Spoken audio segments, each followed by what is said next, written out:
Hello, good morning, bienvenue sur ma chaîne Level Up et Ascension Sociale.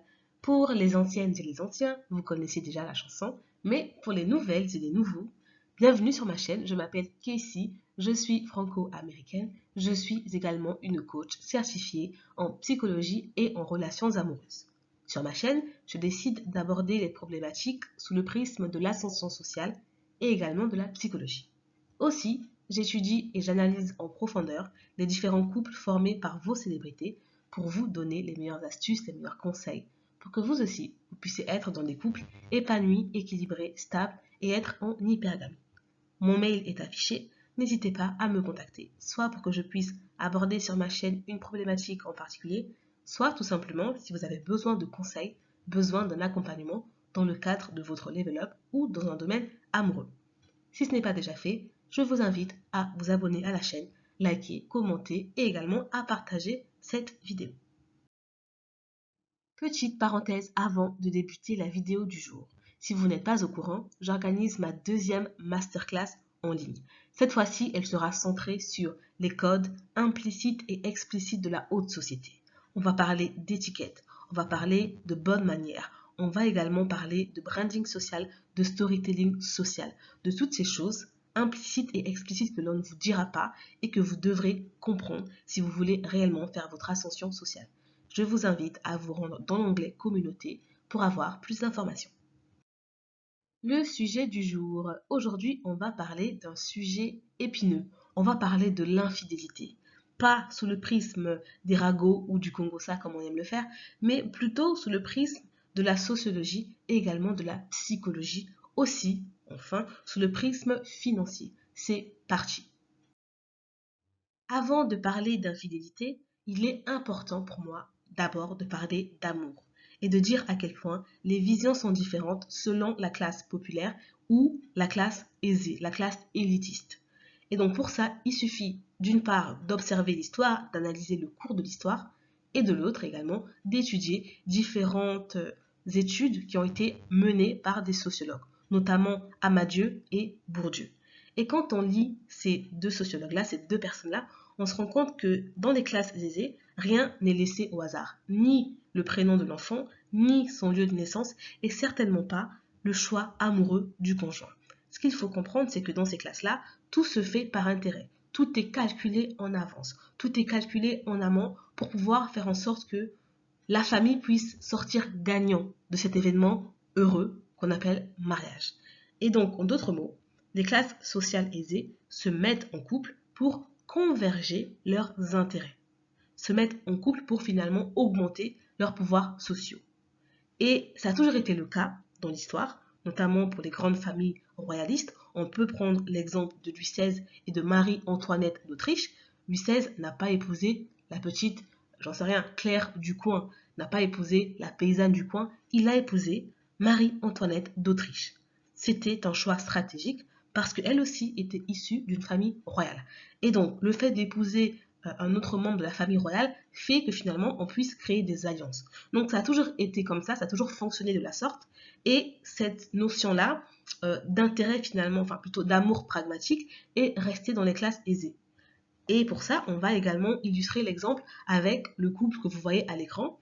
Leurs visages plutôt ne vous disent peut-être rien, mais leurs noms de famille sont très connus. Donc la femme est Nikki Hilton, qui est la sœur de Paris Hilton. Si je vous dis Hilton, vous pensez automatiquement aux hôtels. Vous pensez forcément à une grande famille fortunée. Et là, on ne parle pas de fortune du nouveau riche. On parle de fortunes qui sont générationnelles, qui ont traversé des générations et qui continuent d'exister aujourd'hui. Et son époux, c'est James Rothschild. La famille Rothschild, normalement, n'est plus à présenter. C'est une famille qui est extrêmement puissante dans le monde. Et c'est une famille vraiment où la richesse va de génération en génération, où on est même au-delà de la richesse. Au-delà de la richesse, c'est une classe bourgeoise, aristocratique même, je dirais, et on ne se mélange pas n'importe comment. C'est pour ça que, selon moi, ces deux-là se sont mis ensemble, en fait. Ils font partie de la même caste, ils ont les mêmes valeurs par rapport à leur classe sociale, et donc, on assiste ici à certes, il y a peut-être de l'amour entre ces deux personnes, mais je crois que c'était avant tout une question stratégique pour les deux familles. Aujourd'hui, ils forment un clan très puissant, Rothschild et Hilton. Ensuite, dans les milieux populaires, la vision de l'amour est diamétralement opposée à celle qui existe dans les milieux bourgeois ou dans la haute société. Et d'ailleurs, il y a aussi une anecdote qui est assez intéressante à analyser, c'est que lorsque vous vous rendez dans une famille, on va dire bourgeoise classique, on va trouver une très grande bibliothèque, voire pas de télé en fait. Mais quand vous faites la même chose dans une famille en fait d'une classe populaire, vous allez au contraire retrouver une très grande télé et peu, voire pas de livres. Et ça en dit long en fait. La manière dont vous dépensez votre temps, en termes de loisirs, en termes d'activités, vous définit de manière directe. Et ce qui est aussi intéressant à analyser, c'est que selon moi, dans les classes populaires, on a été bercé par la vision de l'amour de Hollywood et de Disney. Sauf que dans ces industries-là, ils sont là pour vous vendre du rêve. Ils sont là pour vendre les belles histoires. Les gens adorent les belles histoires. Les gens adorent écouter ça. Et là, vraiment, selon moi, hein, le corollaire de cela, c'est que les gens de la classe populaire ont cru à ces contes de Disney. Et donc, eux aussi, pour eux, l'amour doit être quelque chose de passionnel. L'amour, ce sont des émotions. L'amour, c'est vraiment avec le cœur, quoi. Et ils vont pas avoir la même vision stratégique des choses que dans les classes aristocratiques ou bourgeoises, par exemple. Selon moi, vous ne pouvez pas baser le choix de votre conjoint uniquement sur des sentiments.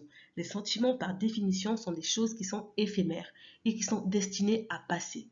Et une fois que ça passera, il y a d'ailleurs à ce propos un livre et également un film qui ont été tournés et qui s'intitule L'amour dure 3 ans. Donc au bout de ces 3 ans-là, admettons que l'amour dure réellement 3 ans, qu'est-ce qui vous restera en fait? Qu'est-ce que vous allez faire au-delà de ça? C'est pour ça, selon moi, il est toujours primordial d'avoir des critères objectifs quand il s'agit de choisir son conjoint. À présent, on va parler d'infidélité. Mais avant de parler de ça, il faut poser un cadre.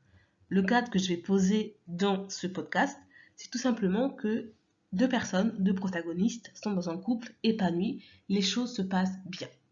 Et à un moment donné, à un instant T, il y a l'infidélité.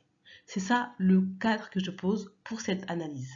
Mais je ne vous parle pas ici de relations toxiques. Je ne vous parle pas ici de relations abusives. Et l'abus n'est pas uniquement physique, il peut aussi être émotionnel, voire psychologique. Mais le couple, typiquement dont je parle ici dans cette vidéo, c'est un couple où les choses se passent bien. Et en dehors justement de cette routine, il y a l'infidélité. Faut-il rester après une infidélité? Je ne suis ni de la team oui, il faut automatiquement partir, ni de la team non, il faut absolument rester, sauver le mariage parce que l'amour pardonne tout.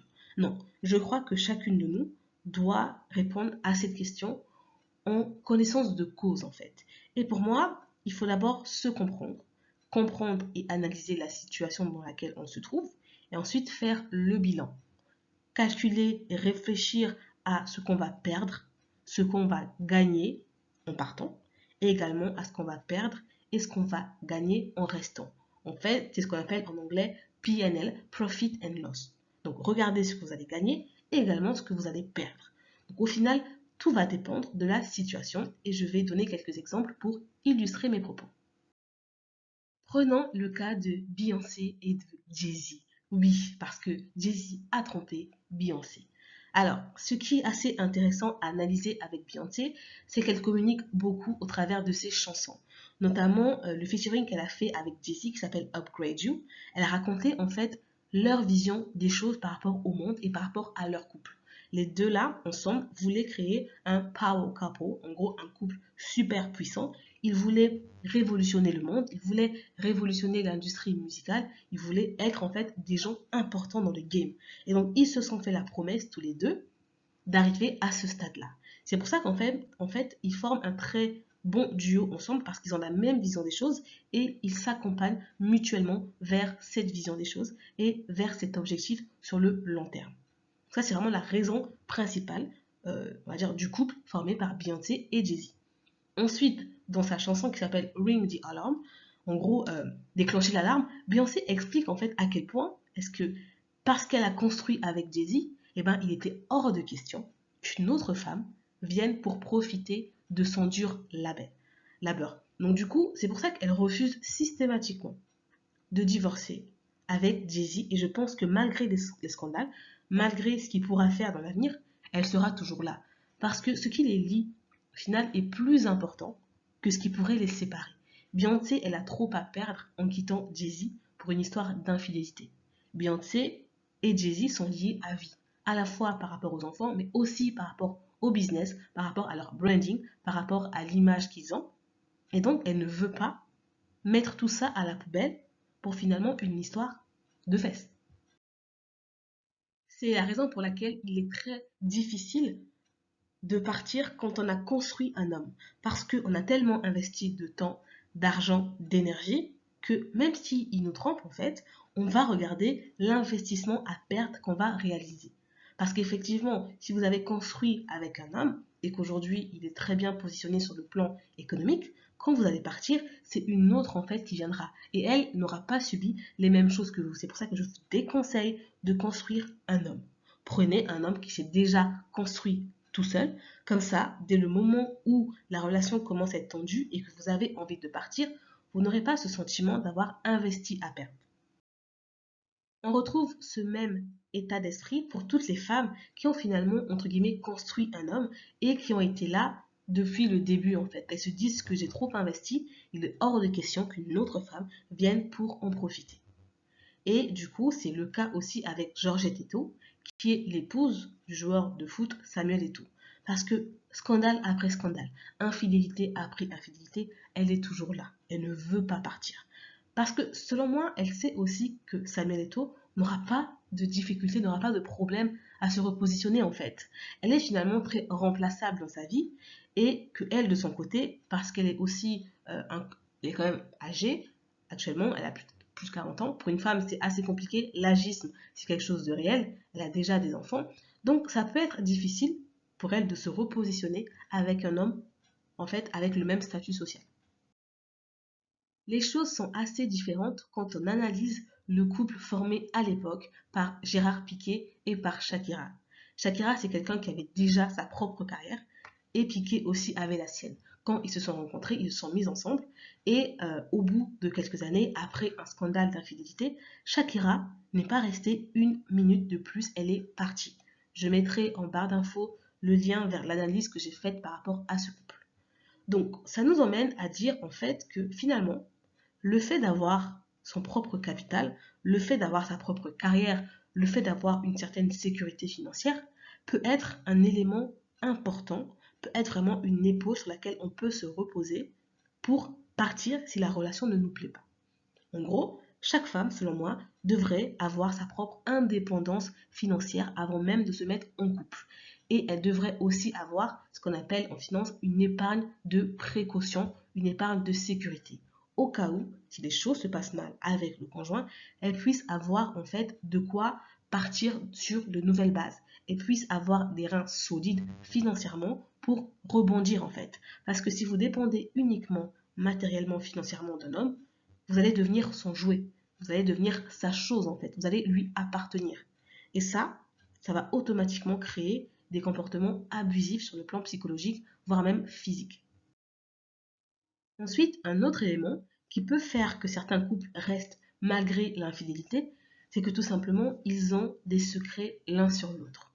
Et le fait qu'un conjoint puisse partir et casser ce couple peut être une menace pour l'autre, parce qu'il aura peut-être la possibilité de dévoiler ou de divulguer certains secrets. Ça a été le cas avec Lady Diana et le prince Charles, et je me demande si ce n'est pas le cas avec Will Smith et Jada Pinkett. Donc je mettrai aussi en barre d'infos le lien vers la vidéo sur l'analyse du couple Smith. C'est assez intéressant, ils ont une histoire assez particulière et c'est assez intéressant de pouvoir les analyser. Je pense qu'il y a des choses, des relations beaucoup plus profondes que ce qu'on peut voir au premier abord entre ces deux personnes-là, mais je ne sais pas quoi. Au final, est-ce qu'il faut pardonner l'infidélité ou non? Eh bien, la réponse dépend de vous et uniquement de vous. Ne faites pas les choses de manière précipitée, ne faites pas les choses parce que c'est ce que la société attend de vous ou la société voudrait que vous puissiez faire. Faites les choses en fonction de votre propre situation, en analysant votre situation et également en prévoyant la prochaine étape à faire, la prochaine étape à accomplir. Surtout, n'oubliez pas l'aspect financier parce que quoi qu'on en dise, un divorce, ça coûte cher. Un divorce, en général, entraîne en fait le déclassement social d'une personne. Donc, prenez le temps d'étudier et d'analyser votre propre situation avant de faire un choix définitif. Évidemment, je parle ici que dans le cadre de l'infidélité. Il y a d'autres possibilités, il y a d'autres sujets en fait où il faut absolument partir. Par exemple, dans le cas où il y a des violences dans le couple, à la fois des violences physiques, mais aussi verbales, psychologiques. Là, dans ce cas-là, ce n'est pas négociable. Dès la première minute où ça commence, il faut absolument partir car votre vie en dépend tout simplement. Nous arrivons ainsi à la fin de cette vidéo. Merci d'avoir regardé jusqu'au bout. Je vous demande, si ce n'est pas déjà fait, de vous abonner à la chaîne, liker, commenter et à partager. Je vous dis à très bientôt.